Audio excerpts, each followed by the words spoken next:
আপনি যদি চান যে আপনার শরীরে আল্লাহ প্রদত্ত শক্তি আসুক, আল্লাহর পক্ষ থেকে শক্তি আসুক, আপনি যদি চান আপনার ছোট গুনাহগুলো ক্ষমা করে দেওয়া হোক, আপনি যদি চান আল্লাহ পাক আপনার সারা দিনের কাজে বরকত দান করুক, তাহলে আমি আপনাকে একটা ছোট্ট ইবাদত শিখিয়ে দেই, যেটা করলে এই সবগুলোই আপনি পাবেন ইনশাআল্লাহ।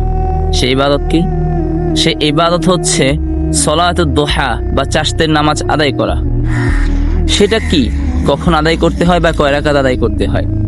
সলাতুদ দুহা বা চাশতের নামাজ সূর্য উদিত হওয়ার পরে, যখন সূর্য অনেক বেশি তাপ দিতে শুরু করে, মানে চেহারার মধ্যে তাপ লাগা শুরু করে, তখন যদি আপনি 2 রাকাত, 4 রাকাত, 6 রাকাত কিংবা 8 রাকাত নফল নামাজ পড়েন, সেটাকেই সলাতুদ দুহা বা চাশতের নামাজ বলা হয়।